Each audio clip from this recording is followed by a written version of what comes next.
We've had quite a few people just tune in. I want to welcome everybody to the AFC Learning Resources Commission virtual conference for 2017.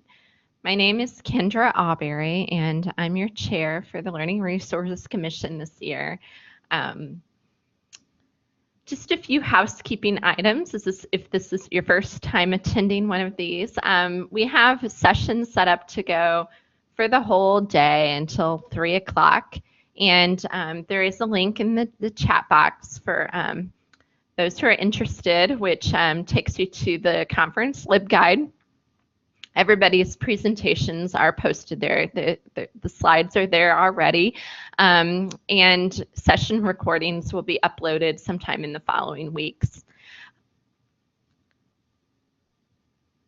We do have a service project. Today's offering was free, but we do ask you to consider participating in the service project. It's just donating to your favorite literacy organization.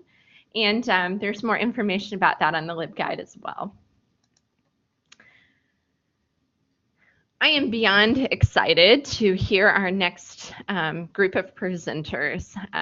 As a librarian myself, critical thinking and assisting students with this topic is of the utmost importance. And I can't think of a better grouping of people to be tackling this issue than people who have expertise in psychology and librarianship and reading and writing. So this really looks like a dynamic team, and I can't wait to hear exactly what you guys have been doing at Tallahassee Community College with this issue. So we do want to start in just a couple minutes. Please, everyone who's attending, if you could, don't hold back. Ask all of your questions. Ask them in the chat whenever they come to you. The presenters, they'll answer them, or I'll remind them at the end. They'll be doing about a 20-minute presentation, and that should give us between 5 and 8 minutes for questions at the end. And then we'll get ready for our next presenter after that. Yeah, so just be very engaged and ask lots of questions. It should be a really, really fun time. So Dr. Lang, Sabrina Dick, Alicia Casey, and Jamie Smith, are you ready to roll? We're prepared, and yes, we're ready. Good, thank you. Well, I'm Dr. Jeff Liang, and I'm a member of the Collaborative Critical Thinking Initiative team. And basically, this is the group right here. You can see a picture of us. We're extremely cool people here at Tallahassee Community College. And we've assembled a team of my department, of course, psychology, sociology. Sabrina Dix is in the library. And then we also have our Learning Commons reading specialists and writing specialists, Alicia Casey and Jamie Smith. And we've pulled this together primarily to help our students succeed and go on to the university level to be able to do and understand research and critical thinking. What we're going to present today is I'll give you some of the introductory kinds of things, some of the background on it. Sabrina Dix will actually cover the research study assignment part 1, and then Sabrina and Jamie will also present the research study part 2, and then Alicia Casey will present the RSA 3, the research study assignment 3, and then we'll talk about the student feedback and the data that we have, and then we'll take some questions. The project, basically, the majority of our students here at TCC contemplate transferring to a 4-year institution such as FAMU or FSU. Many of the 4-year institutions have already infused critical thinking into their junior, senior year curriculum. And so in order to prepare our students to sort of jump on this moving train, we started to develop these components. Instead of just giving them a research assignment, we broke it down into very specific pieces. It goes back to sort of an old Chinese proverb: the way to eat an elephant is basically one bite at a time. And so what we've pulled together as a way to try to enhance their ability to do the research, the reading, the writing, in order to prepare them for the critical thinking at the university level. My component, as far as what I do, is I start teaching them about types of knowledge like experience, cultural tradition, faith, authority, and science. And of course, I elaborate on science, talking about the validity, the reliability, because science is the only type of knowledge that has the burden of reliability and validity. And I go through various kinds of examples about that with them. We also talk about research. There's basic research, applied research, and I try to give them an understanding of what each type actually focuses on, so that way they have an understanding of what direction that they're going in. And then we talk about the specific scientific methods. There's case study, there's survey, there's observational, and the experimental method, which is kind of the bread and butter of many of the hard sciences, where they're actually testing various types of phenomenon to see if they actually work in terms of treatments. If it's in psychology, you're trying to look at, does your treatment actually have a positive change in your client? If it's pharmaceuticals, is the drug actually working? So we go through each type of these different methods to make sure that they understand that. The next part is that, like I said, rather than just giving them a research assignment and say, go do this, we break it down into 3 components. And the first part is locating and identifying a research study. And Sabrina Dick and Jamie Smith actually work on that together in terms of helping them locate, identify research studies in the field. Oftentimes, what Sabrina has done is she'll take a copy of our table of contents, and the students will pick a particular area and then look within that chapter of all the subheadings, and that's how they may identify their interest. And then they'll start looking at the specific research that they want to do. And then in terms of the summary, Jamie also works on the summary aspects of it in terms of helping them with the summarize the research and present it. And then there's the evaluation of the research, which is done by Alicia Casey. And I'm going to, let's see, is it their turn? Yes, I'm going to let Sabrina Dick take it over and talk about her specific component.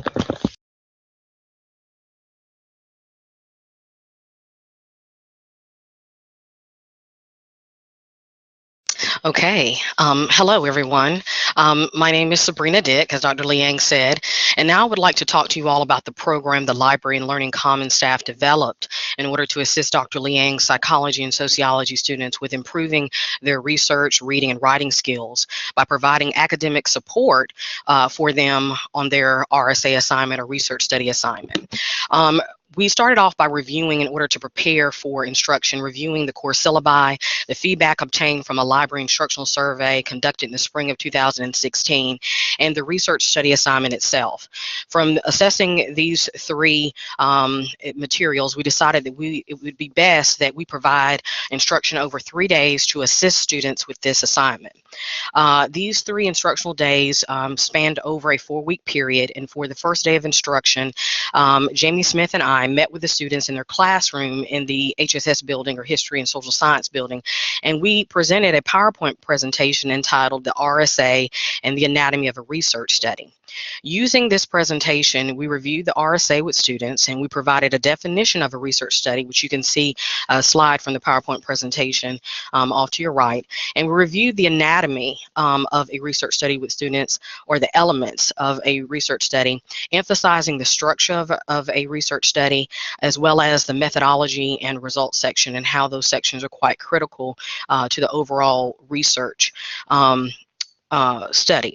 In addition, we provided the purpose of a research study, or explained the purpose of research studies, and how this scholarship is used by other professionals within their respective fields to inform scholarship and advance the profession, as well as we discussed the peer review process with students.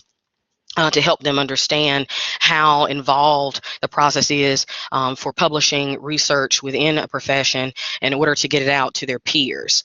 To help students apply what they learned during this particular lesson, we helped them, and we decided to engage them in a group activity where we help students distinguish a research study from other publication types. For the activity, students were required to identify a research study from among a packet of documents that included a literature review, a magazine article, and a research paper. To complete the activity, the students had to identify the research study from the 4 sources in the packet and explain why the other sources were not a research study. After about 5 minutes, really they had about 5 to 7 minutes in their groups, we convened as a whole class at the end of those allotted few minutes towards the end of class to discuss the documents and the distinguishing characteristic of each type of source. We did this hoping that our students would be able to identify the types of sources they would come across in the TCC databases as they were undertaking the research process. A week before the RSA assignment itself was due, we then met with students, me and Jamie Smith, within the library's classroom for the second instructional day. For this lesson, we focused on locating a research study in the TCC databases and on how to read a research study for essential information that they would need to write their summary. To start, I discussed the research process with students, and I emphasized the importance of identifying a topic and developing a research strategy and research. I used a research strategy handout that you will find in our application that will be available to you online through the LibGuide to assist students with topic development and keyword searching based on one's topic. Then I had students to follow along with me using their Surface Pro tablets available to them in the classroom to navigate the library's website to locate the research guide, as you can see here on the right, that I had created in order to assist students with this assignment. From the research guide, I demonstrated database searching using EBSCO's databases, PsycArticles, and Academic Search Complete. When I finished with my demonstration on the databases, showing off the functionality of the databases, as well as showing students how to limit their search using the limiters in the databases, students were given time to search the databases using keywords they had identified from their search strategy handout. When they had found a research study on their topic, because they were given about 25-30 minutes in class with guided research help from me, as well as the reading specialist, in trying to locate a research study in the databases. I then turned classroom instruction over to Ms. Jamie Smith, who was then able to discuss with students how to dissect their research study. So I will now turn it over to Ms. Smith to talk about her part in the instruction.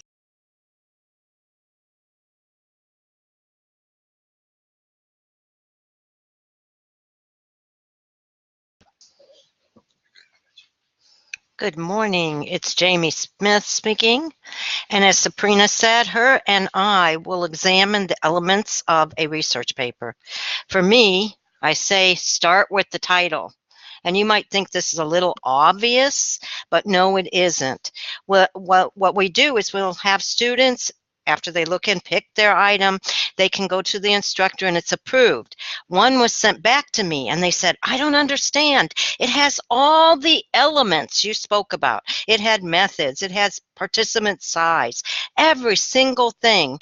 But she was running to write about child development class 0 to 3 with the topic of ADHD. Her title was ADHD Disorder in the Development of Adolescence. So you see, that's a big issue for students. They need to read the title as well as these key elements.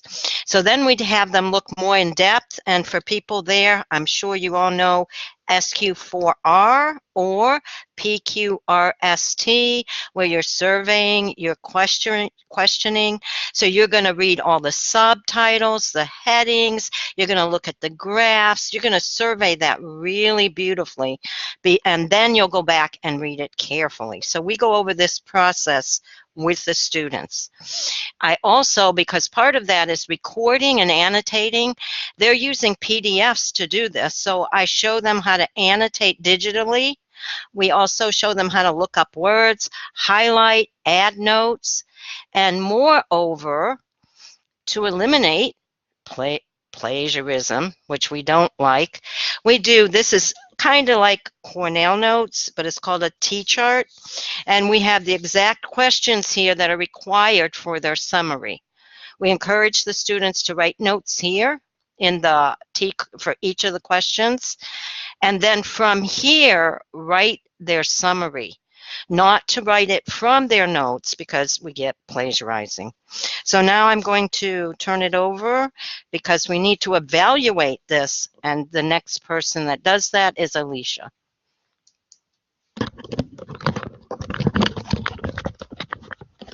Good morning, this is Alicia Casey.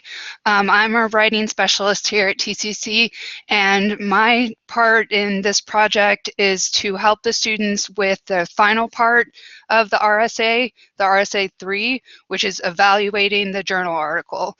So to do this, I created a PowerPoint presentation for the students. It's about 45 minutes long, and what we do is we go through, again, each part of the journal article, so the title, the abstract, the literature review, methods, results, the discussion section, and then an overview. And for each part, the students have a list of questions that they have to think about, and then we go through and talk about each section and the questions. Then we model the way that we want the students to write the evaluation.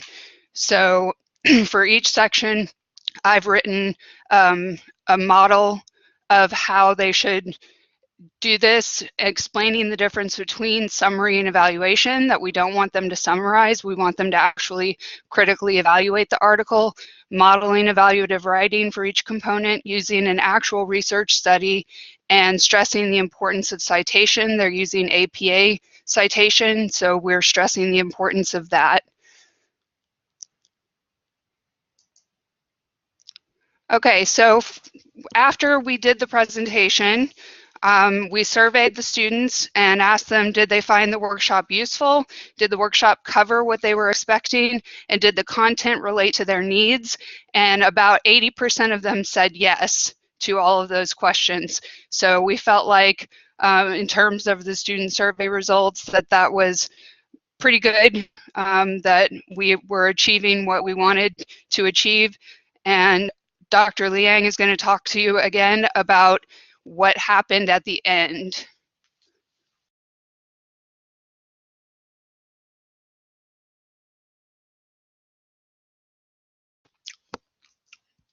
Well, what I did is I pulled together the data of when we started doing this in the spring of 2016 and looked at the RSA grades, the RSA 2, RSA 3, and then collected the average of each of those and then the total average for each unit, for each assignment.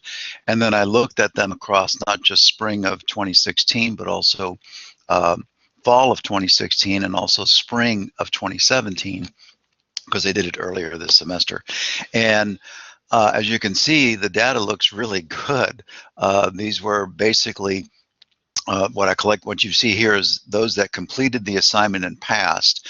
And so in terms of the RSA 1, we had an average for across all classes of 74%. For the RSA 1, RSA 2, 75, RSA 3 average 64%, and then a grand total of average for the total assignment was 71% at the very bottom of that.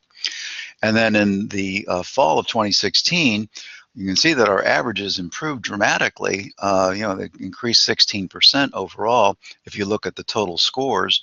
And some of that is that we kept refining the kinds of things that we were finding out what these students needed. And it seemed also like each cohort comes in with their own deficits in terms of understanding maybe how to write a summary, or understanding how to do citations, or understanding what an evaluation is.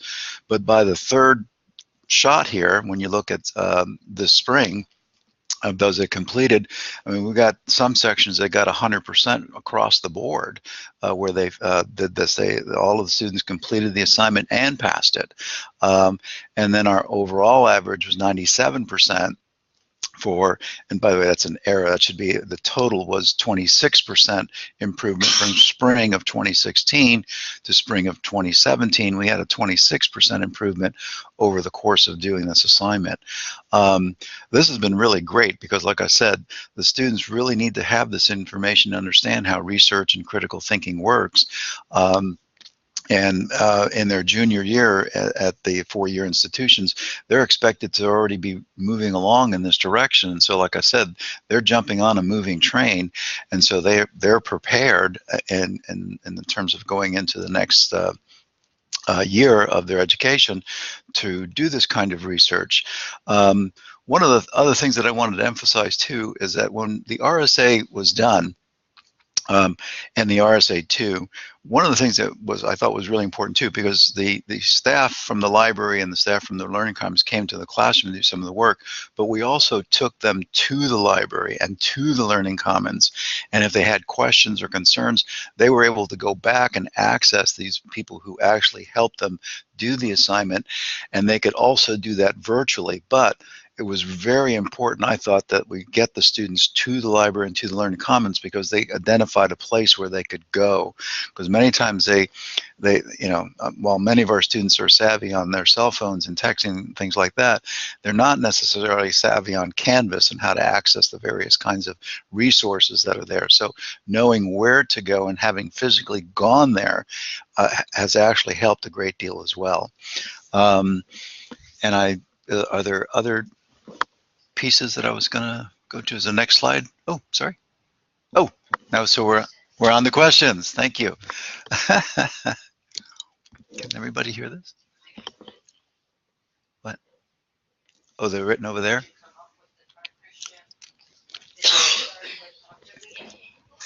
Yes, it did start with me.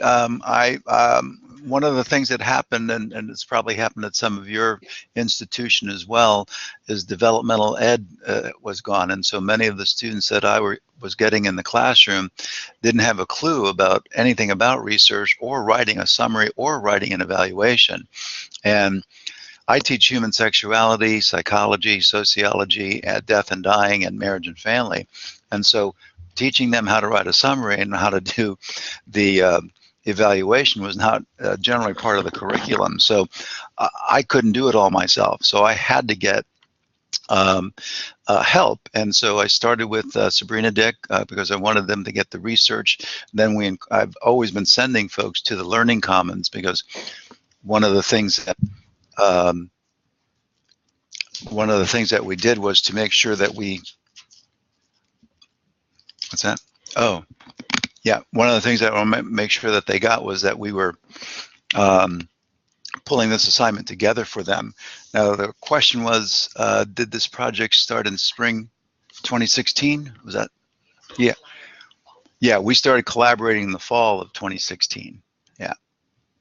Did that help? Is there another question? Yeah. Any other questions? This is Kendra again. While we're waiting on people to type in the questions, this is a fabulous project.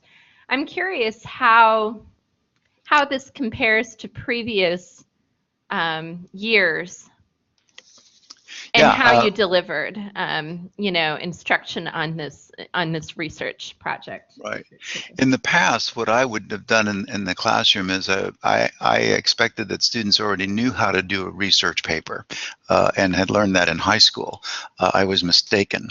And so I tried to, break it down into components for them and then have them pull it together in the research project and a research paper, but I still wasn't getting enough students passing it. And so they just had the deficit of not knowing how to write summaries, how to evaluate the research, or even how to find articles that were research oriented. And so the way we started out was I asked Sabrina Dick if we can just come over to the library and she could give them instruction.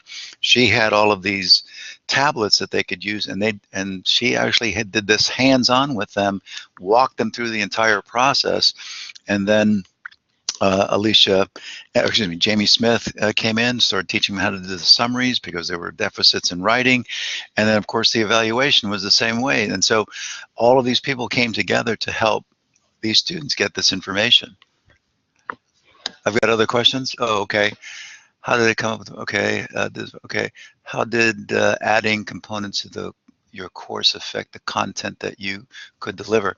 Well, I've always taught the first 3 weeks of my classes, I always teach a section on research. And so basically it hadn't changed that much because the only thing I did is incorporate the other faculty from around campus, like Sabrina Dick, Alicia, and also Jamie Smith. And that I really didn't, what maybe took away a little bit of time was that I was turning over some of the instruction as far as how to write the summary, how to write the evaluation, how to do the research at the library. I was turning that over to someone else. And that was actually valuable because I didn't know I didn't know the nuts and bolts of the library. I didn't know the nuts and bolts of the Learning Commons. And that's their specialty. And they had ways of teaching it that made it very, very simple. And so I was very, very grateful to have them as part of a team to do this. Let's see, what's the other question? Before you move on to the next question, just to follow up to what Claire asked. I'm sure I'm not the only librarian to get this comment from faculty members is, I don't have time to basically cover all of the content that I'm supposed to cover, to give up 1, 2, 3 hours of my precious class time to the library or to the ASC lab or whatever, outside resources. How would you respond to that? Well, I want my students to pass and succeed, and I'm going to make time for that to happen. And if I didn't do this, they would be getting lower grades, and I know they wouldn't be prepared for the 4-year institution. Most of our students go to 4-year institutions. It would be a disservice for me not to provide this for them. And again, I don't have the specifics, the training that these folks have in terms of narrowing it down and focusing on these things. And so this is extraordinarily important. It's not about me and my ego. It's about these students getting what they need so they can succeed. And so if I have to give up 3 sessions, I'll be glad to do that so that they can go on and go forward.